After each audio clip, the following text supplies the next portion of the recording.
Hey everyone, thank you for watching my brand new video. Before we get started, just remember to like and subscribe. Don't forget to comment too. If you have any suggestions, anything you see that you want to give tips on, feel free to do so. If you like my videos, let me know, subscribe, let me know. That all lets me know that you guys are enjoying what I'm doing, and I'll keep putting out more content. Today we're going to be looking at the F-150, and we're going to be looking at doing some of the rear brakes on them. It's actually a fairly easy job, but there are some things to note.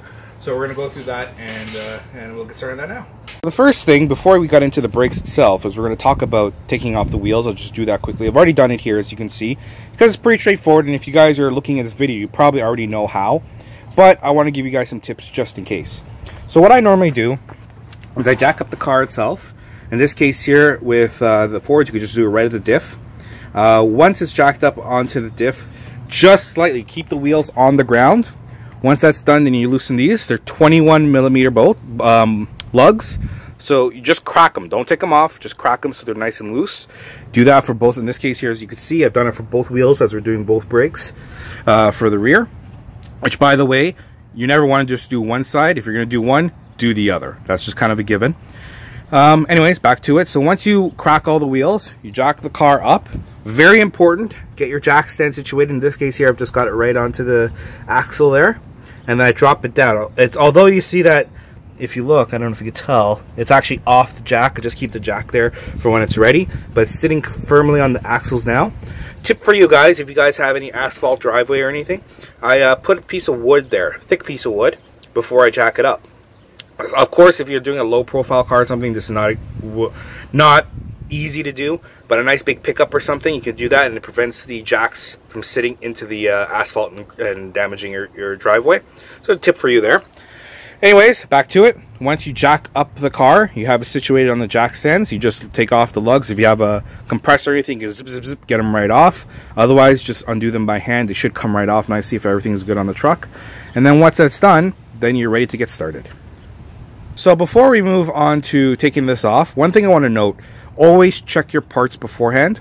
Now, some cars is not a big deal, but especially with pickup trucks, in this case we have the Ford obviously, but even GMCs, Chevs, Dodge and everything, because oftentimes they'll have different configurations for the bolts. In this case here, we've got a 6-bolt configuration, but I've had in the past where we order one type of part and then we accidentally get the other. It can happen. So make sure you're checking the parts beforehand. You don't want to do all this work, take everything apart, then find out, oh no, what am I going to do? Oh crap, I got the wrong part. Okay, so the first thing you're going to do is you're going to want to take off the caliper itself. To do that is just 2 bolts here. Those are 10mm bolts. Now most times, especially with these trucks being heavy duty and all, they come off pretty easily. They can seize up. If they do, it may take a little bit of elbow work to it, but this case here, this truck is, it's in pretty good condition. So just put it on and give it some good taps on your ratchet, and it should loosen out. Same with the bottom one here.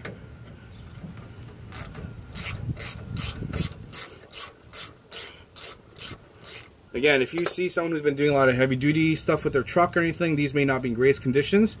A tip, although to do with caution, is you can put a bar at the end of your ratchet, a longer bar, a good like solid steel bar or something, and use it for extra leverage. That will help kind of crack the bolt. You may even want to spray a little bit of lubricant because you're going to have to clean them up anyways after, but that's just something to kind of note in case they're really stiff. But you want to be careful, because if they're completely seized and you do that, you can snap the bolt inside, and then you've got a whole other set of issues. So the first thing you have to do is we have to loosen these clips, which I've done already. And in case you're wondering, you just get a little flathead or something. You put it right in there, and you can pry it forward. Now, what's happened here, though, is a piston, because the brakes are fairly worn, the piston has pushed out quite substantially. And doing that, normally in this case here, I would just grab this, pull it, because there's these little clips in here, and that'll loosen it away from the pads. Once it's loose from the pads, then you can just take the caliper off. In this case here though, it's compressed quite a bit and it seems to be a little bit stiff, so it's not allowing it. So what I've done gently is I've taken my pry bar and I've put it in here using an axis, and I'm just pushing it to kind of compress it. Just need to compress it just enough. to get this loose. Now, as you can see, unfortunately I didn't film before to give you a comparison point, but it is getting looser. But you do want to be cautious in doing this.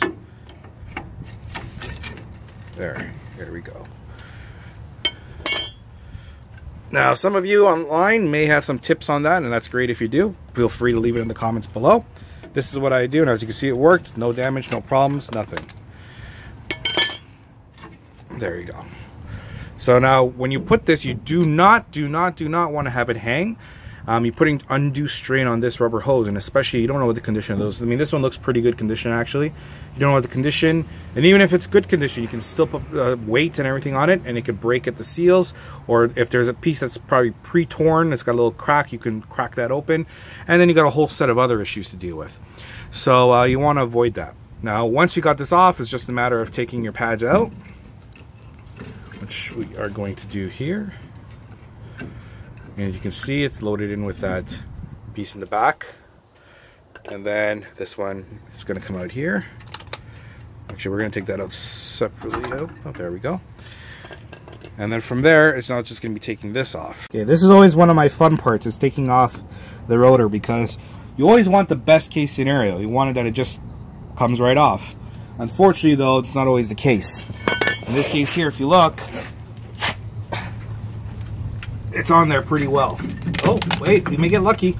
I was playing with it earlier. Oh, it's just there.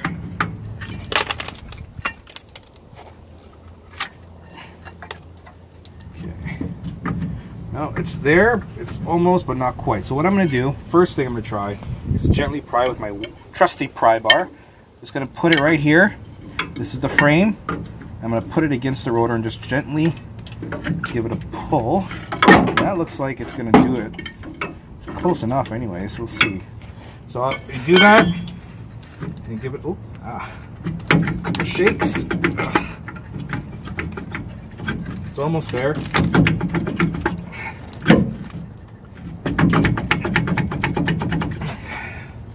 Okay, we give it a little more with the pry bar. Going on the top. Again, you want to be careful when you're doing this. This has a big frame that's here that attaches to the axle. You don't want to be careful because there's that plate that sits in the back. That's a soft metal plate. You don't want to do that.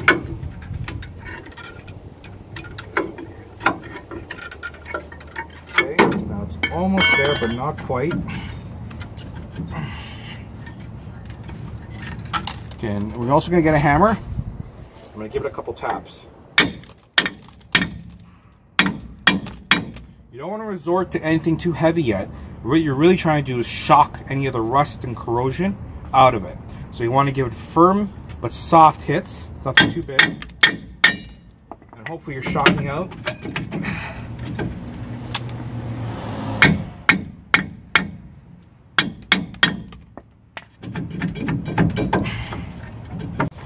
Okay, so we just got the rotor off.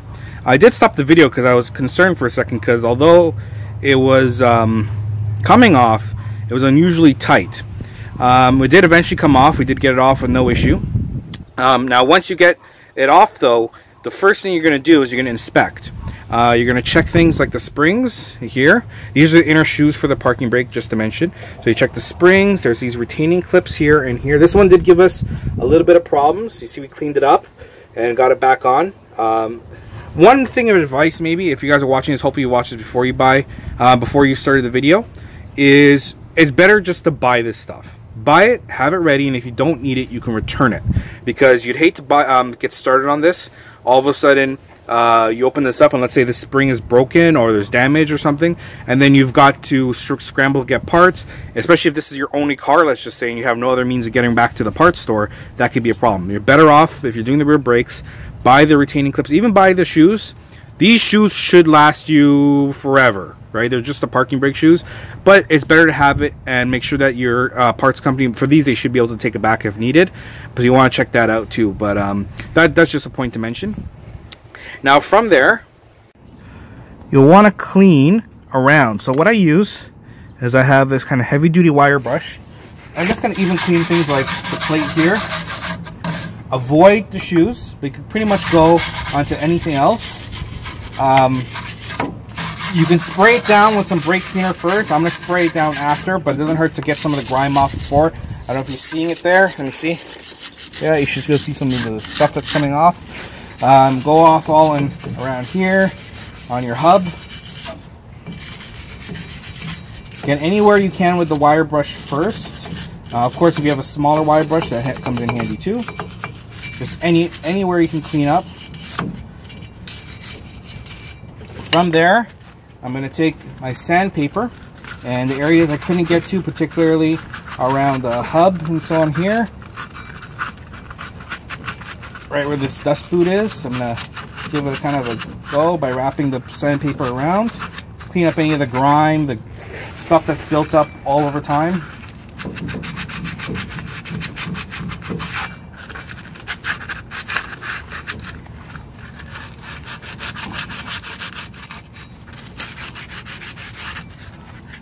Now this, I know some of you are going to say, hey, it's not a bad idea, and some of you will decry, but I'm going to do it anyways because that's what I do, and I've been doing it for years. For the shoes, I'm going to give them a very, very light scruff, and I mean don't go nuts on it. Just smooth it out. The reason I do this is for two reasons. One, if there's slight imperfections, it'll help get rid of those slight imperfections. And by the way, I'm putting virtually no pressure. This is just very, very light.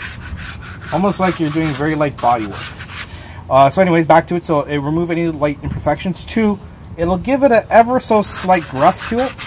And that also helps with a little bit of the grippiness. This is a technique I picked up way back when drum brakes were all the rage in rears of cars. And you didn't have the outer calipers or anything, it was drum brakes. I did this on some of the cars and it worked beautifully and never any problems if you do it the right way. You don't have to do it though. Now once that's done, I just take my brake parts cleaner and I'm going to give it a little whoop. Okay, back right there. And don't drop your camera. 1 second. There. And then we're going to give it a little spritz. I have a pan underneath. I have a pan underneath there.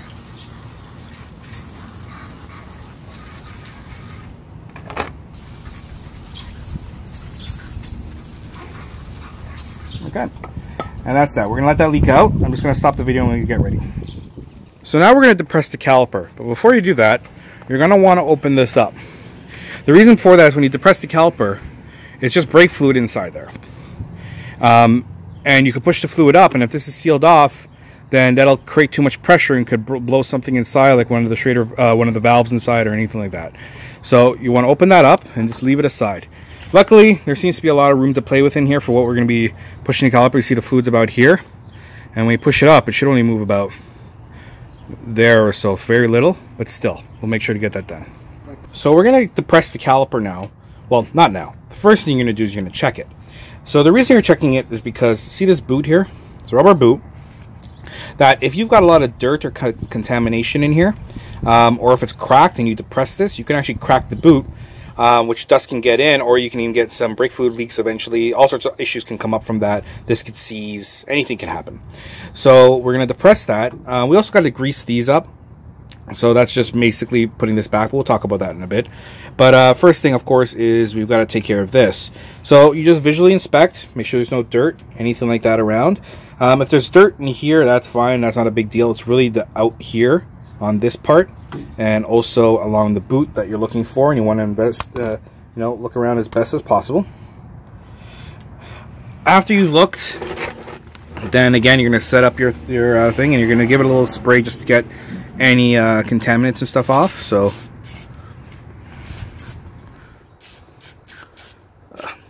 and if you're like me and you have an open wound, this stuff burns like freaking hell, but that's okay. Wear gloves, people, wear gloves. And of course I'm going to clean that wound up in case anyone mentions it. But anyways, spray it, let it dry for a second, and then we're going to get started on depressing that. Okay, so you see I have my tool set up here. Now, I'll be honest with you right off the bat, they do have some of the better versions of this tool, and as you can see, mine is starting to wear out. I've done tons of brake jobs. So in this case here, which hopefully you'll never have to do, is once I wind it up, I may have to use my channel locks to help kind of torque it because it does get kind of stiff. But really, how this tool works, you put a pad in on this side here. Again, brake fluid's open. Put the tool in here, and this has a plate that locks into here. And this just pushes on the old pad. Of course, again, remember you're using the old pad. And you're just going to wind it in. Now, of course, some cars, not these Fords, but some cars don't have this ability. They're actually a tool you have to get, and this twists in. This you don't have to, so no big deal. So we're just going to start depressing it. So rest in peace to my tool. That was it. It was done. The treads were all torn up. It's not even greatest treads if you look at it, to be honest. It served me for a ton of cars, but unfortunately, its time is done. So until I get a new one, these are actually awesome. I love these even more than the C-clamp because it has its backing plate on there already, and when you just wind it in, and when it's working, it works beautifully. But I've gone ahead and just got a C-clamp because obviously we got to move on, and I compressed it out. I've already compressed it. Maybe I should have filmed it, but it's pretty straightforward, right? It's a pretty heavy-duty C-clamp. I like this clamp, actually. I just put it on and compressed it all the way till it's flush here. Again, watching out for the boot, that you don't damage the boot or anything like that. But you can see it's all done now. Alright, so we've compressed this now. I've removed the C-clamp and everything. We're going to again, once again, check the boot, make sure there's no tears on it's gone in. Make sure you see no fluid leaks or anything of concern. In this case here, everything's fine. It's a little old, but it's fine. And now we're going to move on to the boots. Now, the first thing you want to check and see if it moves freely. Now, this actually moves pretty well, as you can see. Hopefully you don't have any issues where they're jammed, but they move freely. So we're just going to pull the boot back. I'm going to push it. Now, you don't push it all the way, just enough here. And you're just going to get some caliper lube.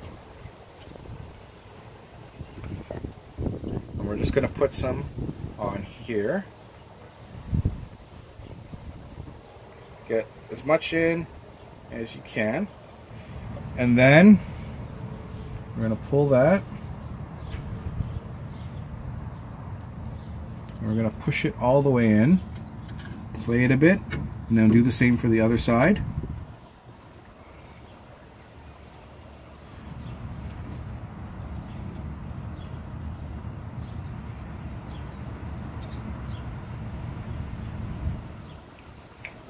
And then same thing, push the boot back, it'll seal. Actually, if these rubber are good, it'll seal. Who cares about the mess? And then you just play it. Now, once you do that, you will, when we put the bolts back in, have to do these bolts too over here. But we'll worry about that after when the time comes.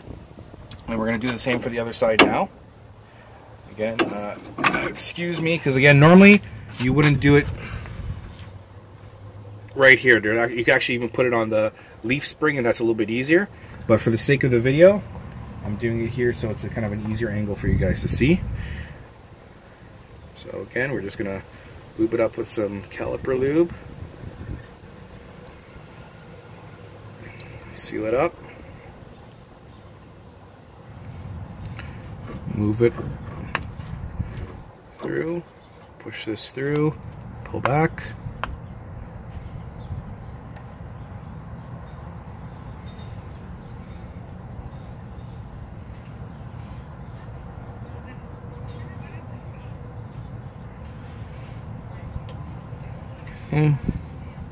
Pull that through and play and make sure. So you got a nice seal. Again, you're visually inspecting this as well. No cracks, nothing in there. This should be sealed nicely on. Some people may even go so far as to pull that off. I'm not sure if it even comes off. I'm not going to bother. We don't need to. This will work here. Between this and the bolt itself, that's really all you need. So now we're just going to put this aside, back up here. And now I'm going to wash my hands, because the next thing is crucial in that you want your hands clean, and that's putting the rotor back on. Okay, so before you put on the rotors, you're going to want to adjust out your rear shoes. This is because, especially if they're, for example, you saw how hard it was to take off the old rotor. Part of that's because the shoes are pushing onto it. That is with an adjustment screw here. Now this is a self-adjuster, so as you use it, it will readjust itself. Because it does a twist motion here. You want to adjust it just to the bare minimum, which means if you adjust it too much though, when you put your e-brake on, it's not going to give any, it's not going to hold on, right? You don't want to over adjust it, but you want to adjust it enough just so you can get the rotor on. To do that, first you spray some WD-40 on it, or any type of water displacement lubricant. No thick lubricants, just stuff that will kind of get into the rust and the corrosion, any type of lubricant like that. And then I just took a flathead, which I'll just show you here. Just put it on here and slowly tick it upward. So like for example on the teeth, I'm not going to adjust it anymore because I've already adjusted exactly where I need to. But you just go like that and you push up and it will adjust. You may also have to kind of pull the spring down slightly to do that, but that's all pretty pretty easy and straightforward. That's to give you enough room to put the new rotor on. Go ahead and take out the brand new rotor. See a nice beautiful rotor here. Caution here now, I've just washed my hands. You want to use clean gloves or clean hands, and when you're holding it, even when holding it though, you're going to want to make sure not to touch the braking surface at all. And we're just going to take that, we're going to put it right on here. Again, as you can see, I'm holding the base of it here, not in any way coming with contact with the rotor. And if you've made your adjustments, that should slip on nicely. So once that's on there now, I've seen some other people, and I've even seen some Ford techs who've said things like putting some anti-seize and everything on the springs inside.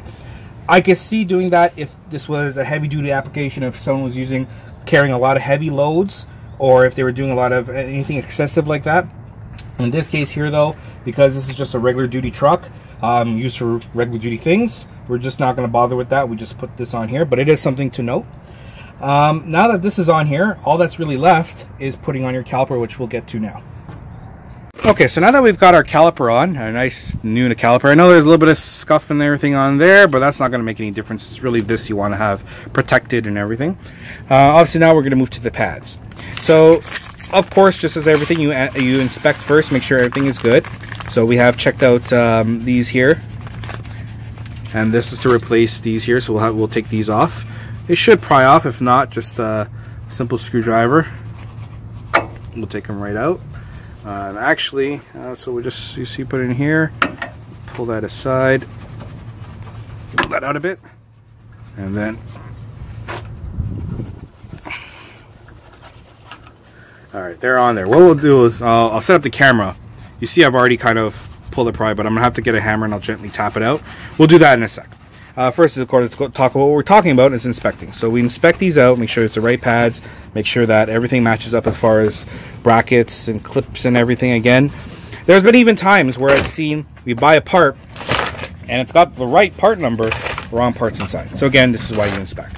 So we're going to open this up, and let's just open that up again to make sure you're going to try and avoid any contact with the pad itself. We're just going to lift that out, and then we're going to put that aside. And of course, we're going to be comparing. So grab, and you'll see. Okay, let's take this out of the. It's in the wrapper, so it'll be safe on the ground. But I want to show you guys, so you can see there and there. I'm going to pull the other one out so you can see why you compare.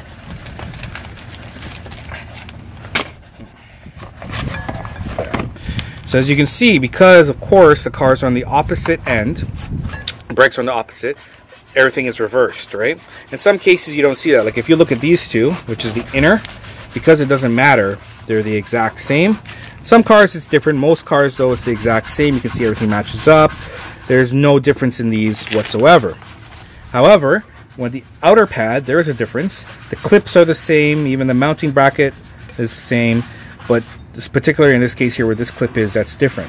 So you're going to want to compare because you don't want to mix it up. I mean, some cars actually won't even let you put it on. In this case here, because of where this clip is, it likely won't even let you put it on.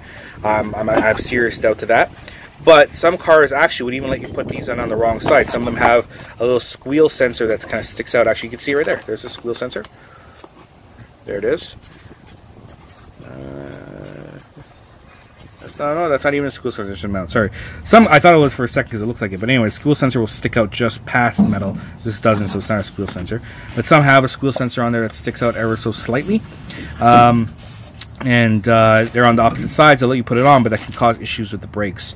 So you want to make sure you're just comparing, so you're putting on the right side. But let's go ahead and take these off. As you can see, as I was mentioning before, we got to take these out. truth be told, I should have done these before putting the rotor on. We're just going to do this with caution. So again, take these out before. It was just something I overlooked in filming today. So we're going to tap these out. Okay. Again, exercise. In this case, normally you wouldn't have to. You could just pop these out. I'm exercising some caution because I have the rotor there and I do not want to make contact with the rotor. There. I'll put that aside. Now we're going to do the same here. So first thing is we're going to just pry that there. And then we just tap.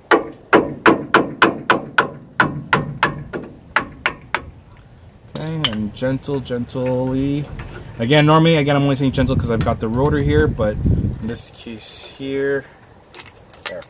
So we've got those off, and you're going to want to clean this up. Again, it's unfortunate that I missed it, and that was my mistake. Because you want to clean this before putting the rotor on. Obviously, you can see some of the dirt that's appearing there, but same idea. So I'm not even going to waste time showing you. It's the same thing like we saw the other side. A little bit wire brush or anything would clean that right off, and then put the new clip on. Alright, so all we're going to do now is put these clips on. You guys should have a good angle there. And all they do is they slip right on here. So we're just going to slip this over here. Line them up. And they may need to be tapped on, to which I'll get my hammer.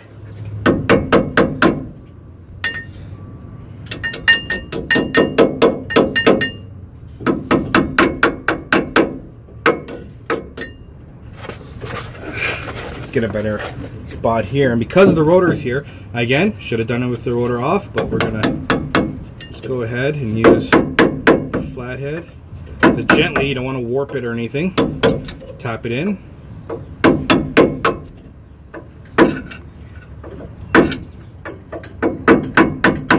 In a way, I've made the work a little harder for myself, but it's also a learning experience for you guys to see what you should and shouldn't do. Now once that's done, there's these two clips at the end. Just tap those in to hold it in place. And now we're going to do the same for the bottom. Just put that on there. We're going to tap.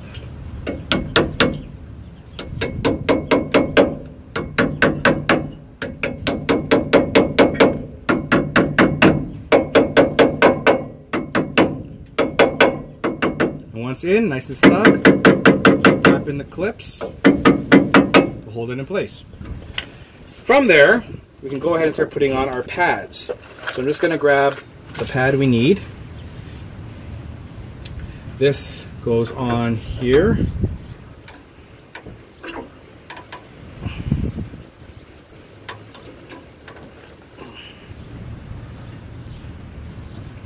Because it's all new equipment and hardware, it may be a little tricky. I'm just going to give it a little tap back into the ball peen.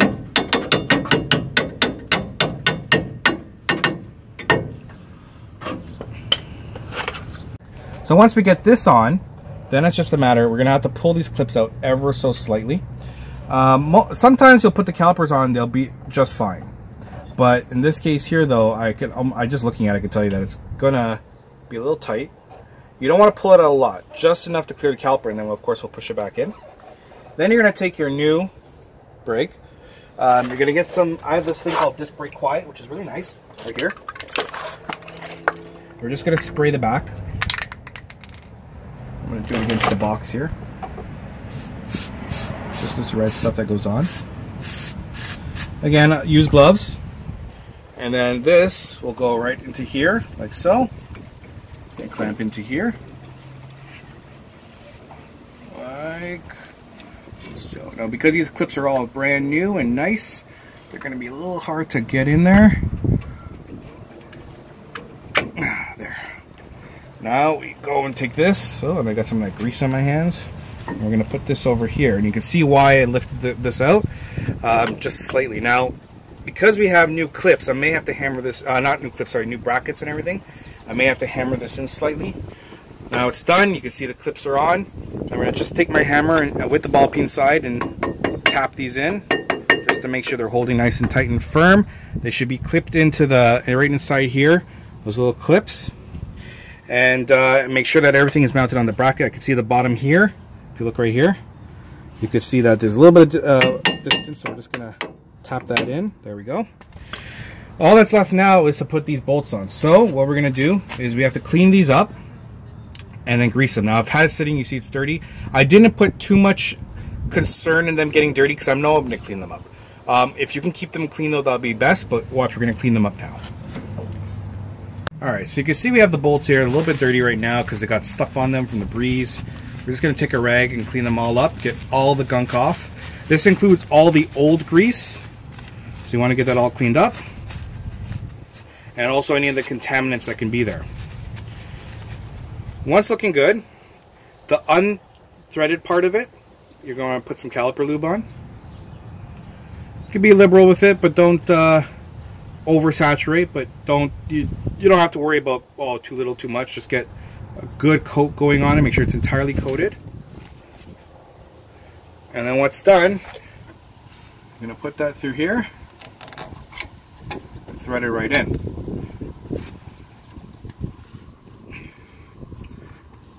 There we go. We'll do the same for the other one. Get another fresh rag. You don't want to use the same dirty rag.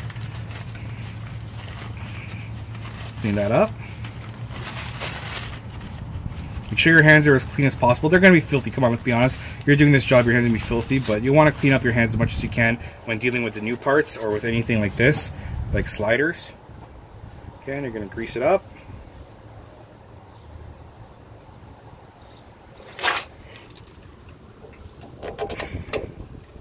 Okay. Now those are in, so I'm just going to get my ratchet and we're going to put it together. Alright, so typically what you'll do now is we're just going to go ahead and tighten those on. You want to be careful of things like cross-threading or anything like that. And also, because of the calipers, sometimes they're a little tricky to line up. But once lined up, it'll thread in smoothly.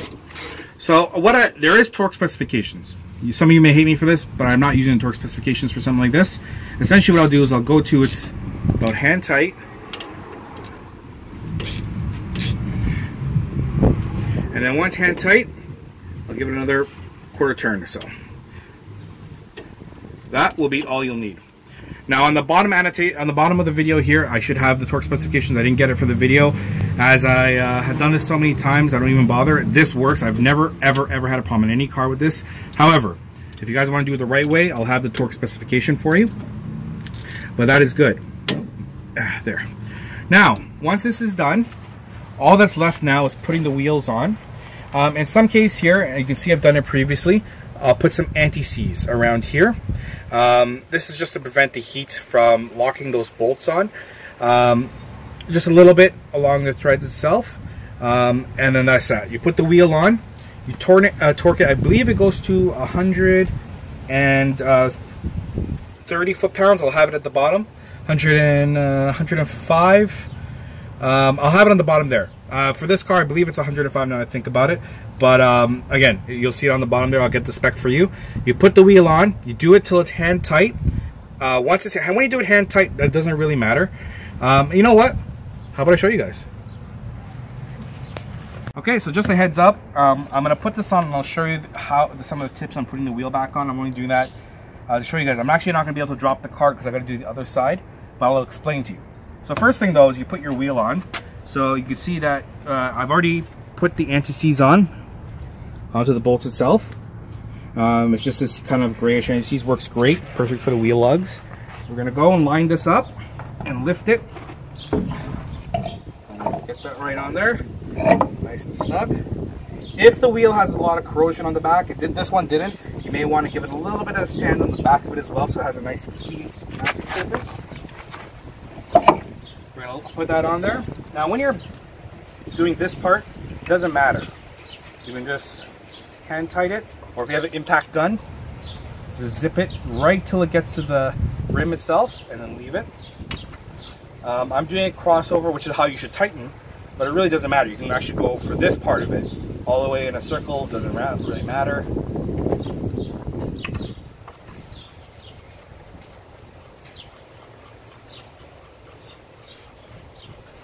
You can see what I mean.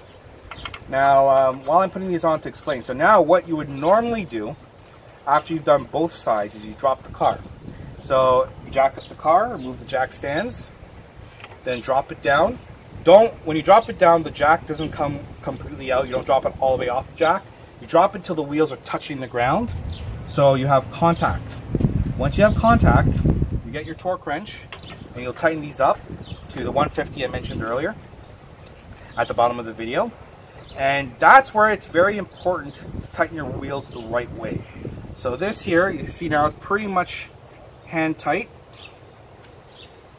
You can even get get your torque wrench and give it a little extra tug, but really this will work, trust me. Now once you've dropped it down and it's nice and hand tight, you'll start, and in this case with the 6-bolt pattern, you go right across. You start from any one, doesn't matter. You start from one, and you go across, and you go across, and then you go across, and then you go across, and then you go across. All right? So you're going in a star pattern. And you're gonna, when I say do that, you may not even want to do 150, you may want to give it up to about, I don't know, 120. 1, 2, 3, 4, 5, 6. Once they're all tightened, again with the wheel touching the ground, then you go to the full 150. 1, 2, 3, 4, 5, 6. Then you put your cap back on, and you're all done. Thank you very much for watching the video. I hope the video's helped you guys out a bit. Again, if you have any tips or anything like that, let me know. Don't forget to like and subscribe. Other than that, I'll see you guys next video.